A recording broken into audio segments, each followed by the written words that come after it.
A sigh, the delicate rustle of silk, a faraway piano melody, slightly out of tune. Oh, darling, you simply one tea believe the ordeal. It has quite left a stain, you see, not on my dress, heavens no, but upon my very soul. You understand, I've been indulged, shall we say. My upbringing, you see, it instilled certain expectations. And honestly, my grandmother, bless her pragmatic heart, she warned me about all-inclusive resorts. Said they attract a certain lack of discernment. I scoffed, of course.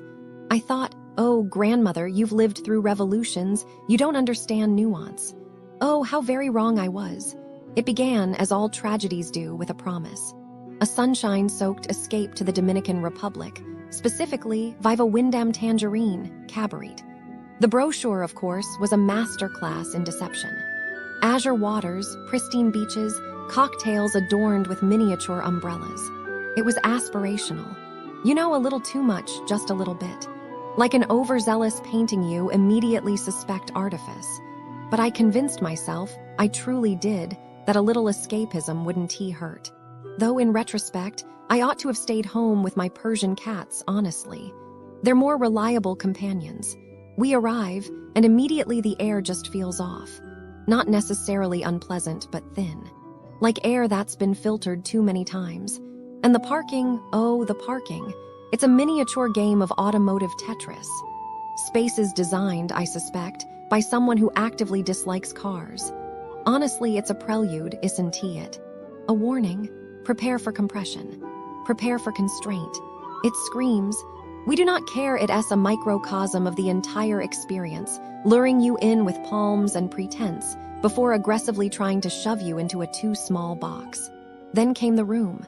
Oh heavens, the room. We paid for a double superior, you see. Something with enough space to breathe. Instead, a cell. A tiny, airless cell. My friend, darling Leon, barely had room to turn around, let alone unpack his cashmere sweaters. I mean, the audacity. You pay for a certain level of spaciousness. It's not about being extravagant, it's about preserving a sense of dignity. A sense of airy freedom. Doesn't you think? To be crammed into something so insultingly small, it implies a fundamental disrespect for your person. When we so politely requested something different, they simply shrugged. Shrugged. As if our discomfort was some sort of amusing inconvenience. The next morning, a note under the door. A sliver of hope, you might think. Please vacate your room by 10:00 a.m. A superior room will be available at 3 p.m., 3 o'clock. 3 whole hours stranded in the lobby, a thoroughly unsettling Venn diagram of boredom and questionable upholstery. And of course, the implication. Your comfort is secondary to our operational convenience. At 3:00 p.m., the promised paradise, it overlooked the kitchen. The kitchen. A relentlessly noisy, greasy, metallic labyrinth where staff were ferrying dishes and refuse through a tunnel. And the view, a dilapidated building apparently housing the staff. It felt like being reminded of a hierarchy. Us, the paying guests, and them relegated to the periphery. It's the principle of the thing. You see it as the foundation of everything. The staff, darling, the staff. 90% of them smiled with the weary resignation of those who have given up hope. It's not rudeness, it's emptiness. It's the glaze in their eyes, the mechanical delivery of pre-scripted pleasantries. They ray not maliciously uncaring, they ray just depleted. I suspect the management treats them as expendable. I'm very astute at reading these things. If you treat people like cogs in a machine, they begin to behave like cogs in a machine. Then the food. Oh, the food. I truly believed I had a cast iron stomach, but even I was tested. Bland, repetitive, almost apologetically uninspired. Each buffet was identical to the last. You start to question if time N exists inside that dining room. The textures were perplexing.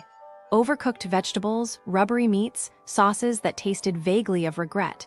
It wasn't just that it.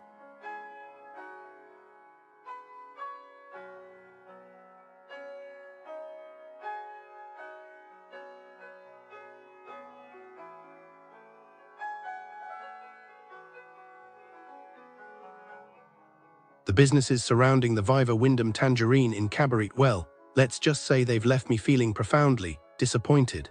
It's not a vibrant ecosystem of charming local establishments, it's more like a cautionary tale, woven with faded promises and a general air of "we'll take what we can get."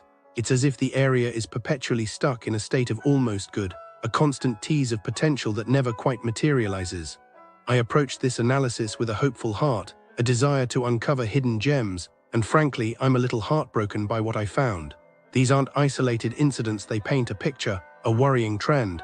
It feels like a place where taking advantage of tourists is a business model. Let's start with the basics, procuring even simple necessities. Supermarkets in this area, and Janet's Supermarket in particular, seem to operate under a unique set of rules. The overwhelming impression is one of distrust. It's not just about prices, though those are a complaint, it's about feeling actively watched. One visitor described being followed around the store, scrutinized while reaching for their purse, a constant feeling of being suspected of something. Imagine needing groceries and feeling like a criminal. Apparently, 2 specific employees, described as older, fair-skinned men, seem to be particularly enthusiastic in their surveillance. It's a deeply unsettling feeling, and multiple people have echoed this experience. I find it particularly disturbing. It suggests a fundamental lack of respect for customers. Beyond that, basic logistical issues abound. Deliveries are refused at reasonable hours, leaving customers scrambling for expensive taxi rides, and the Western Union inside seems to operate on its own unpredictable schedule. It feels as if they are doing you a favor. It's a power dynamic that frankly makes my blood run cold. People just want to buy some groceries. Is that too much to ask? Then there's the unfortunate realm of self-care and appearance. Andari Spa, from the available information, is a mystery.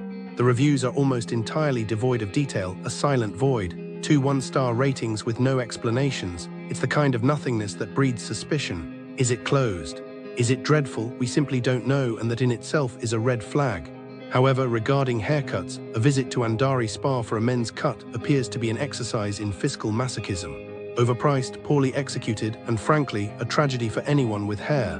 One reviewer had to get their disastrous cut fixed in another city. It's a gamble you simply shouldn't take. Moving on to dining and nightlife, the situation only worsens. Bliss, while striving for a sophisticated atmosphere, consistently falls short. The food, it seems, is mediocre at best, often overcooked. But the real issue appears to be inconsistency, and at times, a complete disregard for customer satisfaction. Reservations mysteriously disappear, leaving you stuck in a poorly ventilated corner. The service is slow, and the owner, it seems, is overwhelmed, unable to address the mounting problems. It's a frustrating experience, a promise of elegance perpetually unfulfilled. This isn't just about a bad meal, it's about feeling ignored, unimportant, and ultimately ripped off. Vagamundo Coffee Waffles is another disappointment. Despite a cute aesthetic, the quality control is non-existent. Waffles are described as bricks, bacon arrives burnt and tasteless, eggs are raw, and the coffee is shockingly bad. It's a culinary catastrophe, but the problems extend beyond the food. Mosquitoes swarm the premises, and the staff exudes an almost palpable sense of apathy. It's a place where you're likely to leave with bug bites, a terrible breakfast, and a lingering sense of regret. People are getting sick and eaten alive. I'm starting to feel personally offended on their behalf. And even for a simple coffee, apparently, there's no small option, it's all or nothing. It is a place where you go to work. Ojo Club, oh Ojo Club, this is where the warning lights truly flash. The food is subpar, often described as not Italian despite claiming to be so. But the true issues lie with the service and safety. There are accusations of blatant discrimination against foreigners, with reports of staff being rude and dismissive. Stories emerge of drinks being prepared with questionable hygiene. Seeing a bartender squeeze lemons with bare hands is not a reassuring sight. There are claims of being unfairly pressured to give up tables to larger groups, and the music volume is reportedly a nuisance to neighboring residents. It feels like a place where your well-being is secondary to maximizing. Oh, I was just looking into things around Viva Wyndham Tangerine Cabarete, and wow, some of these scams are just so sad, Like, how can people do this to tourists who just want a nice vacation? So businesses near Viva Wyndham Tangerine Cabarete, some of them, they look normal, right? Like little shops, pharmacies, places you'd go to buy sunscreen or snacks. But some of them, they were part of this huge scam. Like, imagine some poor grandparent in the US gets a call, crying, "Grandma, I am in jail in the Dominican Republic, send money." And then they were told to take cash to a store near Viva Wyndham Tangerine Cabarete, where some random person picks it up. And the store, they didn't even know, or maybe they did, but and you know what's worse? The scammers used Uber drivers to move the money. Like, one driver finally realized, wait, why am I picking up envelopes of cash from tourists at a random shop? And told the police. So what do you think happened next? Probably the scammers got caught, but how many people lost their savings before that? And the stores, some probably got shut down, but others, still there looking innocent. Then there's this other thing, some stores would drop off points for scam money. Tourists would bring cash, leave it, and poof, gone. And the worst part, the tourists thought they were helping their family, but really they were just handing money to criminals. I bet after they realized, they felt so stupid, but it's not their fault, you know. The scammers are just evil. And like, think about it, you're on vacation near Viva Wyndham Tangerine Cabarete, and someone tells you to bring money to a shop. No, that's never a good idea.